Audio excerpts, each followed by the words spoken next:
A family with more drive and determination. So I think everything's pointing at Chris Eubank Jr. But I think I might have a sneaky few quid on Conor, to be honest with you. His drive and his confidence and his self-belief is something that I've only ever seen in a handful of people. No. One thing about Conor is that Conor's a heavy.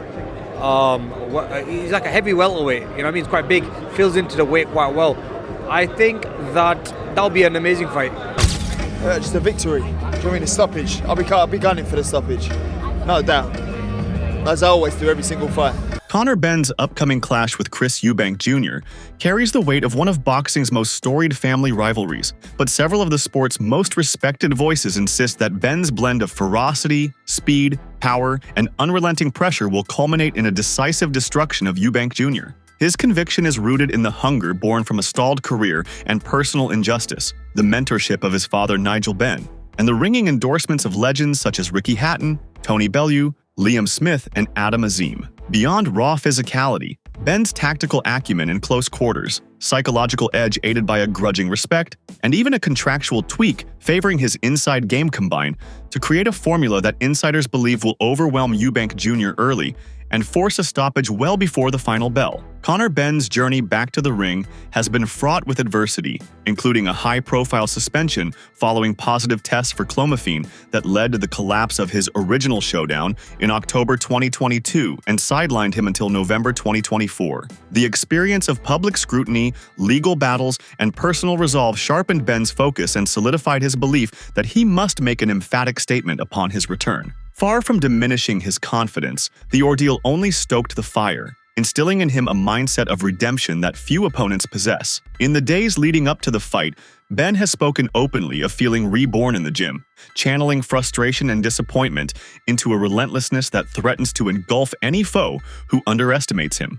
It makes no difference to me what he does, what he thinks. I really could not care less. Because regardless, I'm going to come out there, a couple of hot skips and a big right hand to his temple. You can prepare for that. Sparring's the next best thing to actually fighting. The stuff that we've been doing on the pads, on the bag, and what we've been talking about technically, we'll try all them things out in sparring, and that's what sparring really is.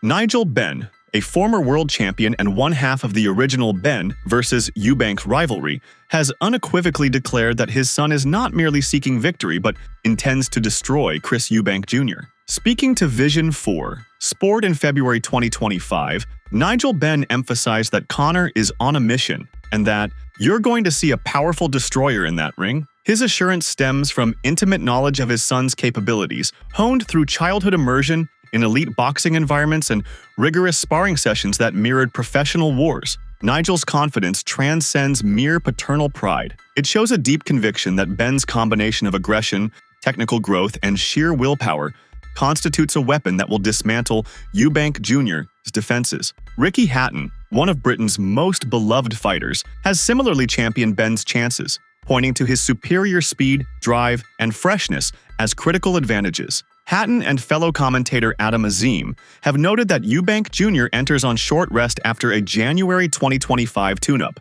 whereas Benn has paced his comeback perfectly, emerging revitalized from a long hiatus. Azim added that Benn's youth and hunger translated into a relentless forward march, allowing him to dictate the fight's rhythm and suffocate any flickers of offense from Eubank Jr. Hatton observed that in the weight-drained environment of middleweight, Benn's legs will carry him with snap and endurance that Eubank Jr., bound by a strict rehydration clause, may struggle to match. It's really interesting to think, to be honest with you. I mean, Conor's going up for 2 weight divisions.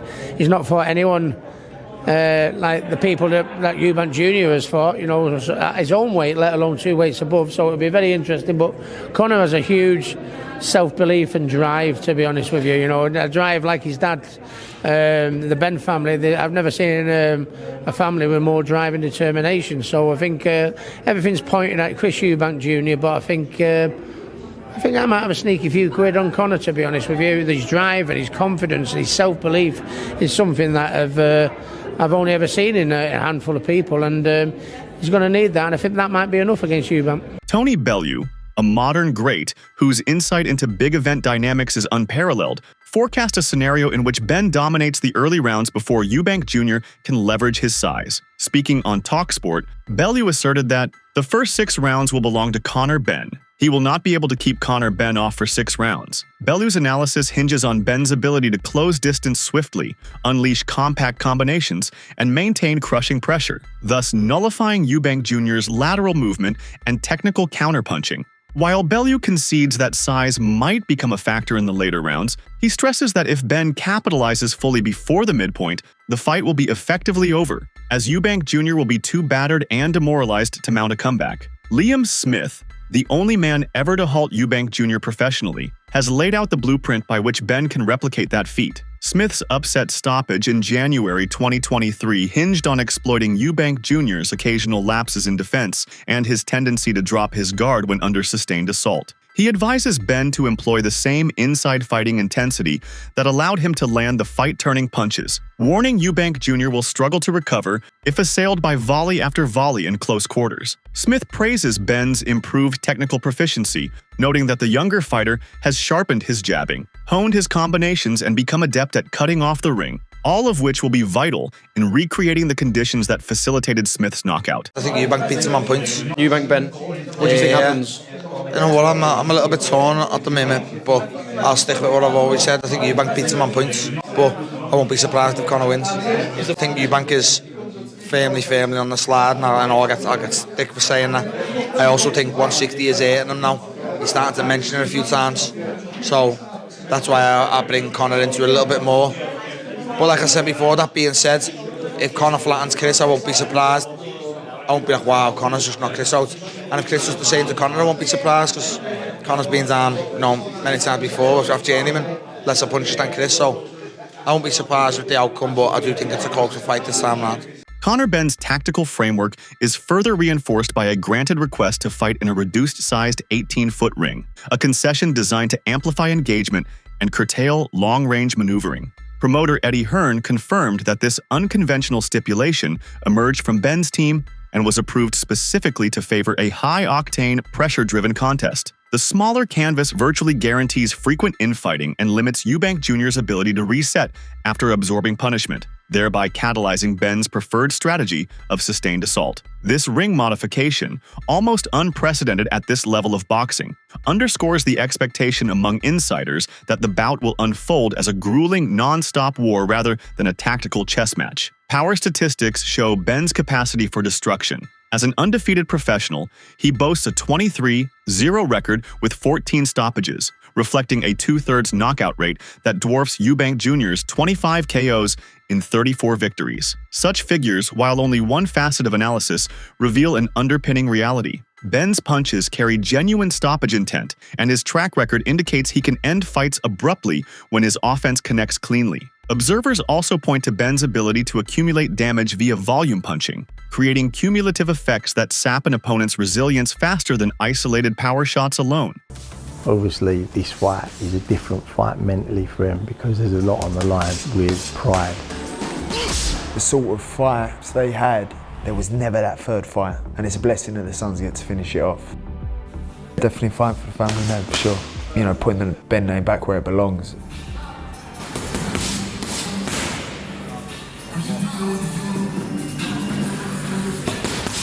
When I train, I just push myself. The sessions that look hard to you, the sessions that look hard to everybody else, I want to make it look as easy as I possibly can. I'm a savage. That's it. I'm not human. Psychologically, Benn enters with the heavier emotional baggage and deeper personal motivation. Having endured the shame of failed tests that he contests as false positives, he is braced to vindicate himself not only in the boxing sphere, but in the court of public opinion. During their final press conference, despite intense provocation from Eubank Jr., who taunted him about his doping history and familial demons, Benn remained outwardly calm, but vowed an aggressive performance that promised retribution in the ring. This steely composure under fire suggests a mental toughness that, when combined with his willingness to engage, will strain Eubank Jr.'s ability to impose his own game plan. Adding further momentum to Benn's case, a poll of TalkSport listeners showed that 43% predict a mid-round knockout in favor of Benn, a significant counterbalance to the 52% favoring Eubank Jr. in overall fight winner polling. and indicative of widespread sentiment that Benn's power and aggression render him a genuine stoppage threat. These aggregated impressions from informed fans echo the consensus among veterans. When Benn's onslaught is fully unleashed, it will be insurmountable. Ultimately, the convergence of high-octane aggression, strategic ring manipulation, superior pace, technical refinement in close quarters, and a consuming psychological edge form a coherent blueprint that boxing legends believe will see Conor Benn obliterate Chris Eubank Jr. in decisive fashion. From his father Nigel's admonition of destruction, to Ricky Hatton's and Adam Azim's faith in Benn's freshness and speed, to Tony Bellew's projection of early dominance and Liam Smith's tactical roadmap, all paths lead to a scenario in which Benn's pressure and power culminate in a stoppage. Against an opponent constrained by weight cuts and rehydration limits, facing the visceral force of Benn's assault on a shrunken canvas, Chris Eubank Jr. is widely expected to be unable to withstand the storm. When the fighters meet at the Tottenham Hotspur Stadium, those in Benn's corner, and countless observers, anticipate a night of vindication for Conor Benn, marked by a ruthless display that leaves no doubt as to who was more deserving of the win and who truly will have destroyed his adversary. Meanwhile, Tyson Fury just gave his prediction in an interview with TNT Sports and is supporting Eubank at 160 pounds. He said, "It's a weight category thing. If it's 10.5 stone, it's going to be Conor Benn. If it's at middleweight, then probably Chris Eubank Jr." The contract includes a 10-pound rehydration limit, requiring Eubank to step on the scales again Saturday morning. If he tips over 170 pounds, he could face financial penalties. However, Billy Joe Saunders, a former champion, believes Benn will have enough to knock out his old rival. He shares a heated past with Chris Eubank Jr., stemming from their bitter showdown more than a decade ago, a clash Saunders edged out on points, adding fuel to a rivalry that's far from over. In an interview with Box Nation, Saunders shared his thoughts on his former opponent's upcoming fight on April 26th, expressing confidence that the younger fighter will rise to the occasion and secure a knockout victory. He said, "As of late, he's looked a little bit old, should we say. And don't forget, Eubank's not the kind of boxer to get on behind his jab, get a nice lead, use his footwork. He's been in some scraps, and he's been in some good scraps with not the best opponents, but they've still given him some good work. I just think if Conor catches him clean and can follow up on one of them good shots, sort of like a Liam Smith shot,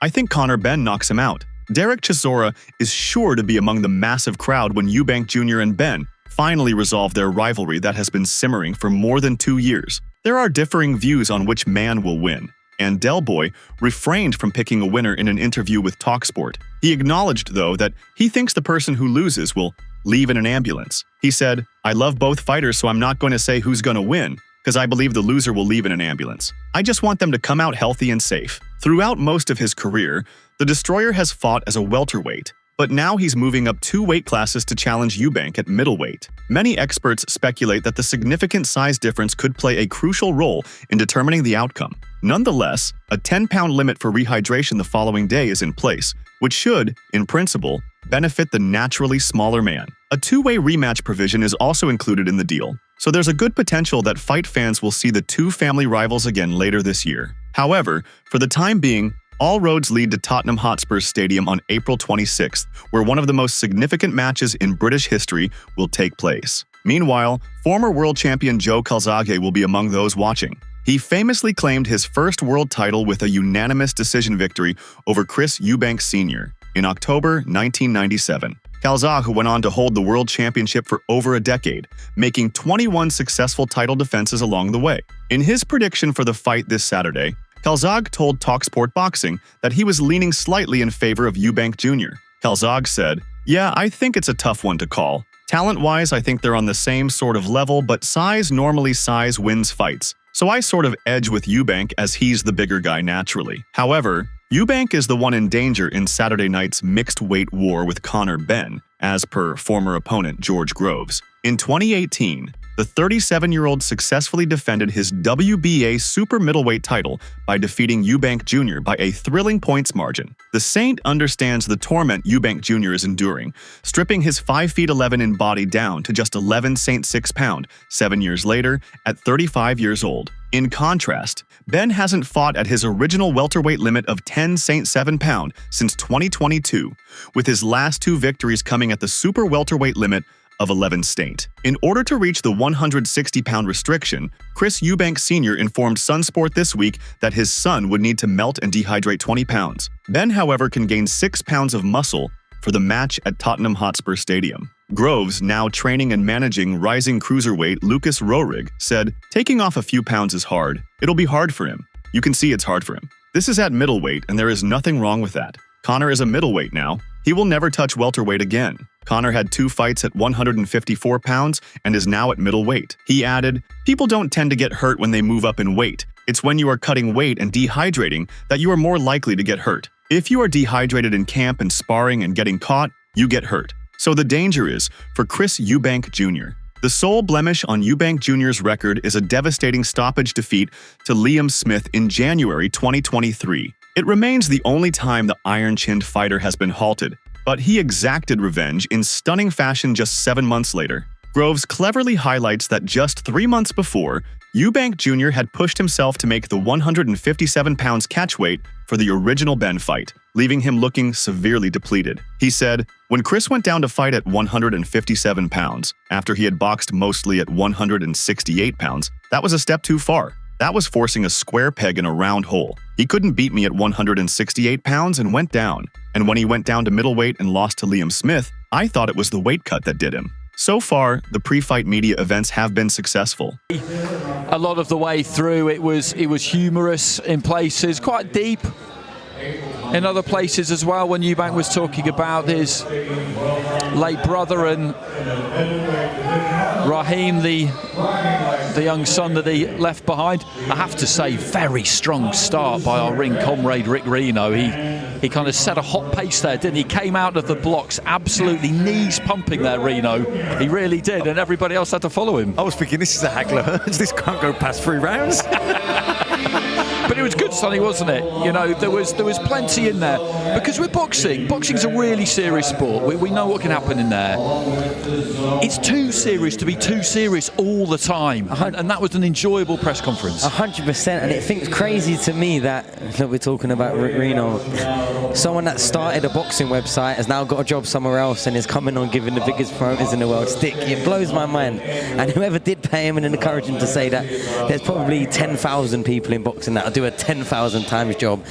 Eubank Jr. cracked an egg over his second-generation rival, much to the dismay of his father, Chris, in an attempt to remind the world of Benn's excuse for the 2022 doping scandal that led to the cancellation of their first fight. Benn said at the time that he had consumed too many eggs, which is why he tested positive for the reproductive medication clomiphene. Eubank Jr. also alleged that the son of British boxing icon Nigel owes promoter Eddie Hearn millions of pounds. This event, however, has been far from the typical spectacle designed to sell tickets. Groves sees a crafty thinker in action. "Most fights have a lot of dull build-up," he added. He then said, "I don't want to go to press conferences and watch Eddie Hearn interview everyone one by one. Chris has been prepared for every stage of this build-up. Chris has brought his A-game. He might have moved his line in the sand to somewhere that his dad would not have gone to, but I am certain he knows what he is doing, and he knew Conor would implode. The fight is about who can hold their nerve." According to Groves, "What you see is what you get from Conor Benn. He is going to come out hard and fast. He is going to try to land something big early. Let's see if Eubank can get past those first 3 or 4 rounds. I still make Eubank the favorite." The build-up to Chris Eubank Jr. versus Conor Benn has already got spicy, and now Carl Froch has made his final fight prediction. The Cobra contrasted the two fighters' resumes while he was on his own. Froch on Fighting Channel.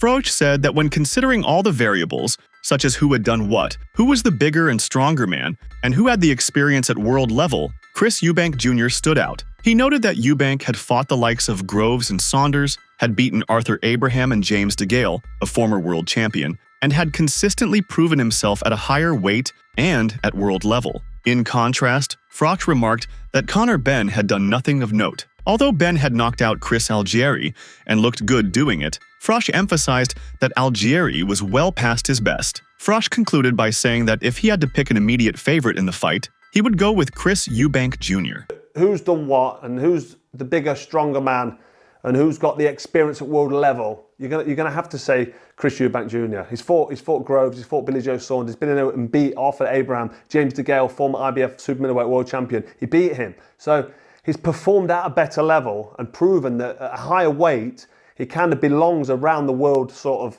the world level status, where Conor Benn hasn't done anything. He's done nothing. Make no mistake, yes, he banged out Chris Algieri, who was a former champ, and he looked good doing it, but it was a way past his best, Chris Algieri. I was working the commentary team for him alongside Roy Jones Jr. when Billy Joe Saunders fought Canelo Alvarez, and Chris was saying to me, I'm not in the gym, I'm not training, I'm not interested in boxing anymore, I'm going to concentrate on my punditry. About 6 months later, I'm seeing getting knocked out by Conor Benn. I thought, what is going off? Why do these fighters do it? Obviously, some of them need the bunts. In an interview with Seconds Out, former world champion Barry McGuigan was asked about the rehydration clause, which stipulates that Eubank must weigh no more than 170 pounds by 10 a.m. on fight day. While some view this as a potential disadvantage for Eubank, McGuigan believes he will still be at a healthy weight when the fight begins. He said, that means he has 10 a.m. to 9 p.m. that night to put even more on. He'll be 170 on the morning, comfortably inside that, then he can whack on as much as he wants between 10 a.m. and the fight time. There's the issue. After that, the Hall of Fame boxer dissected the bout, supporting Benn but calling it a pick'em. He said, I would have said Benn has the edge because he's lively and punching hard, and he's settling into the pro game very well. Eubank is more experienced, but he got cracked by Smith. I know he did the same to Smith in the return, but when guys have resistance then get knocked down and knocked out, it takes something away from them that they never get back. Would give Benn the edge. He's fast. He's quick. He can beat Eubank to the punch, but Eubank is tough. It's a really 50-50 fight. Former undisputed light welterweight champion Josh Taylor spoke to Seconds Out about his experience, narrowly siding with Eubank. He said, I'm not sure you know, I'm kinda half on the fence. I think Eubank has been in with better opposition. He's only lost to the top guys in the world, so yeah, he's been tested and proven at world level a couple of times, so I'm edging towards Eubank, but the edge and freshness is with Benn. After that, he discussed his thoughts on the rehydration clause. He added, I think that's a little bit heavy. I don't know how much Eubank puts on after the weigh-in. To limit him to 10 pounds, again, it is what it is. If it was for the IBF title, that's why it would be so he can't grumble too much. The key talking point in this matchup is undeniably weight. Eubank, the naturally larger fighter, has competed as high as super middleweight, while Benn, typically a welterweight, will need to move up to 160 pounds. Moreover, Johnny Nelson, a former champion who is now a commentator, shared his thoughts on the grudge match with Sky Sports Boxing. He said, at one point I said Conor Benn was one of the most improving fighters I'd seen until his career came to a stop. So through inconsistency in his career, I'm leaning toward Chris. Chris is the naturally bigger fighter. He can fight. He's been in with a higher caliber of opponent. He's been busier than Conor. So you've got to go with common sense. I just don't think Conor has been active enough as a professional fighter to win this fight. On the other hand, Eddie Hearn, Benn's promoter, added petrol to the flames by implying that Eubank Jr. was more concerned with appearance than content. Hearn told TalkSport, we live in an age where they like to document their work. Conor Benn is training like a man possessed. I think Chris Eubank's on the beach at the minute. He hits pads for about 30 seconds and then puts it out on Instagram. Despite Benn's challenge of stepping up 2 weight divisions, Hearn didn't hesitate to make a bold prediction, backing his fighter for the win. He said, in my opinion, Conor Benn is on another level to Chris Eubank Jr., but in stepping up 2 divisions, physically, he's at a huge disadvantage. When the bell goes at Tottenham Hotspur Stadium, this young man will come out and set about Chris Eubank like he's never been set about before. He will not know what is happening, where the punches are coming from, and what kind of speed this is. This fight could be over in 6 rounds. For this bout, Benn had asked for and received a smaller than usual 18-foot ring. The only thing I asked for in my contract was an 18-foot ring, Benn revealed to Sky Sports. This implies that he anticipates Eubank will be mobile on his feet, and he aims to close the distance, cornering his opponent and compelling him to engage in a toe-to-toe exchange. Benn said, coming in there to steamroll him? Of course I am. You think I'm coming in there to muck about? That's just how I am. If you think you're faster than me, prove it. You think you're stronger than me? Prove it. You think you're smarter than me? Prove it. Come meet me in the middle. Eddie Hearn told Sky Sports that the fight would take place in a nice small ring, which could lead to an intense exchange and might suit Eubank.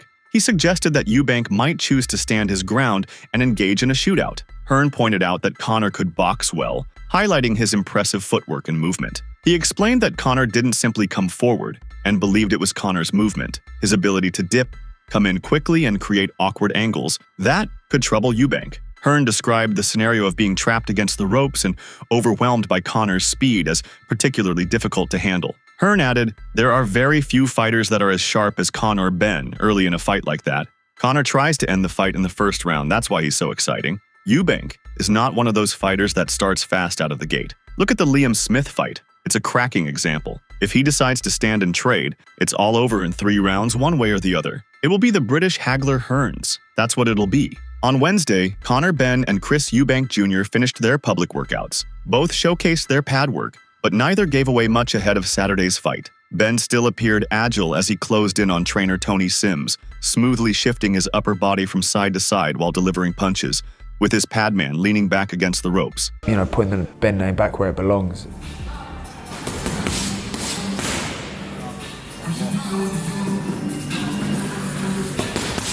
When I train, I just push myself. The sessions that look hard to you, the sessions that look hard to everybody else, I want to make it look as easy as I possibly can. I'm a savage. That's it. I'm not human. I think he can be better than me. All I've got to do is see what he's like when he takes a proper whack. That's it. Did he stand up? Did he go forward? Because I know he's got the grit. Well, hopefully we don't find out anytime soon. There may be growing speculation about how challenging the weight cut to middleweight will be for Eubank, yet he continued to unleash flurries of punches, target the body, and showcase his uppercut, a powerful weapon he's frequently deployed with success. But Eubank's public show gave little signal as to whether he was intended to box and move or stand and fight. Although Ben is a welterweight advancing up 2 categories, Hearn, his promoter, is certain that his fighter can manage the size difference for this bout. I can't tell you how ready Conor Benn is. If you listen to Nigel Benn, there is no way in the world Conor is losing on Saturday. I see it as a very competitive fight, but I truly believe Conor Benn will stop him inside 6 rounds, Hearn said. The promoter added, "Pound for pound, it isn't even close this fight, but it's the size that makes it a 50-50 fight. That's the problem for us in this fight. But we accept the problem, we've trained for the problem, and we'll overcome the problem on Saturday." It would be a defining moment in the sport for a Benn to claim victory over Eubank, a generation after their fathers faced off for the second and final time. So, that's all from today's video. Stay tuned, and we will catch you in the next one.